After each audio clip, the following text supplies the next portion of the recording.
There comes a point in many of our lives, often somewhere around the middle, where the carefully constructed edifice we call our life begins to show cracks.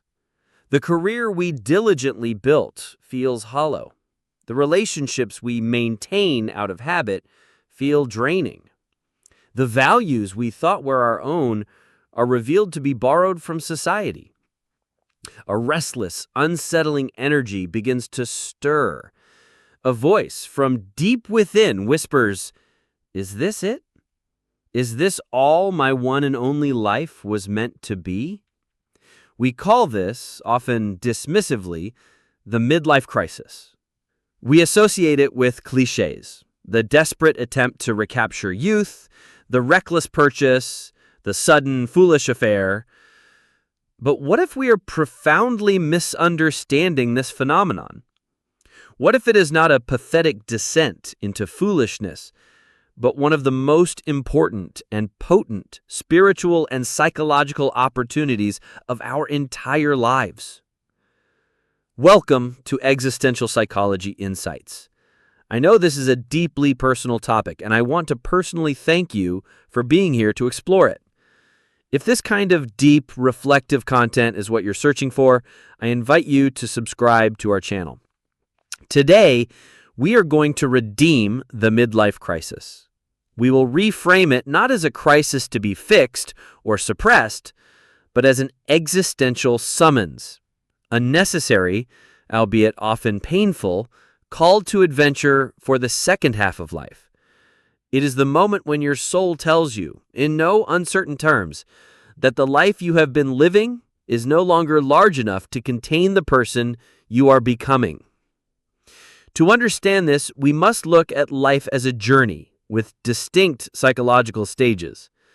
The great Swiss psychiatrist Carl Jung argued that the first half of life, roughly until our late 30s or early 40s, is primarily concerned with external adaptation.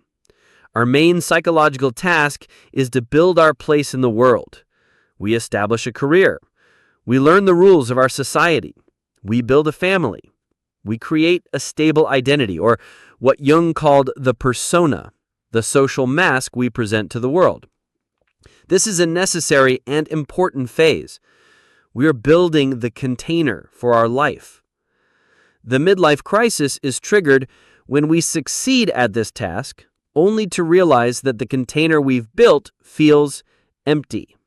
It is the moment we reach the top of the ladder and realize, with a dawning horror, that it was leaning against the wrong wall.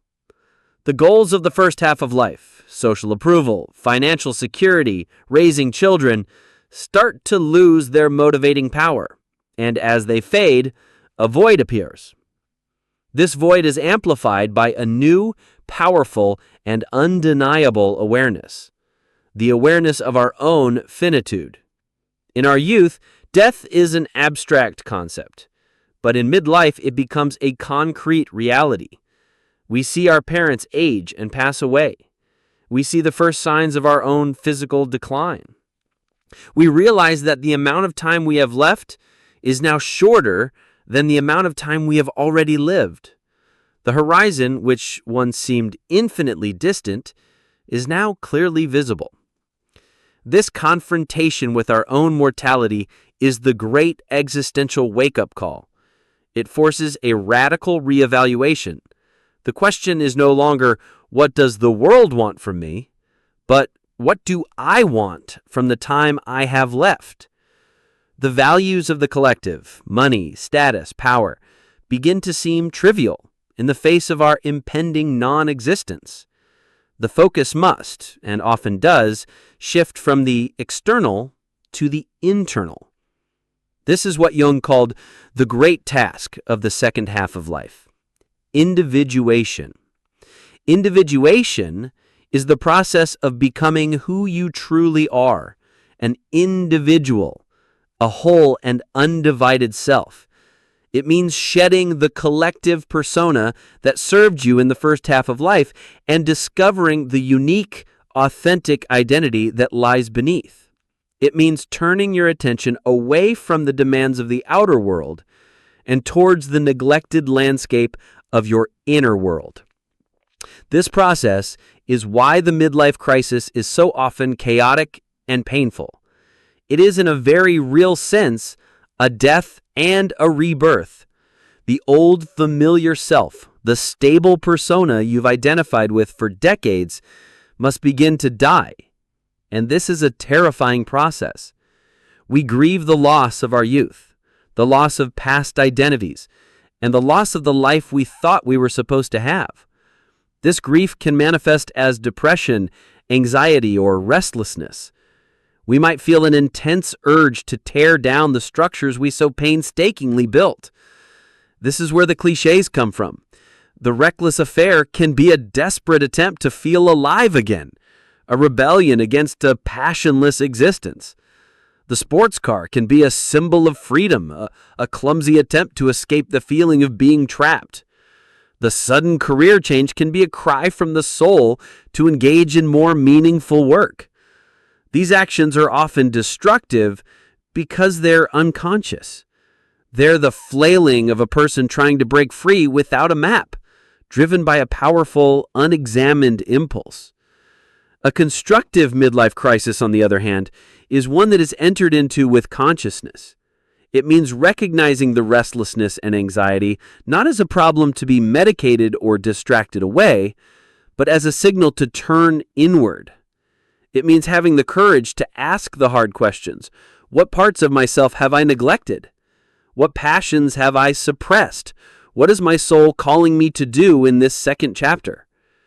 The work of the second half of life is often about integrating the parts of ourselves we left behind in the first. It is about reconnecting with our shadow, as Jung would say, the disowned parts of our personality. It's about a man reconnecting with his capacity for feeling and creativity, or a woman reconnecting with her capacity for assertion and power. It is a journey towards wholeness. This is your second chance. Life, in its wisdom, gives us this powerful, disruptive, and ultimately compassionate crisis to ensure we do not fall asleep at the wheel. It is an opportunity to correct your course, to align your outer life with your maturing inner world. It is a call to build a life not on the foundation of what I should do, but on the foundation of who I truly am. If you are in this phase, be patient and compassionate with yourself. See your confusion not as a failure, but as a fertile chaos from which something new is trying to be born. Seek out wisdom, perhaps through therapy, philosophy, or spiritual practice. Listen to the whispers of your own soul. The midlife crisis is not the end of the story. It is the end of the first act. And the second act, the one you get to write consciously with the wisdom of experience, has the potential to be far more meaningful, authentic, and fulfilling than the first. You are not falling apart. You are breaking open.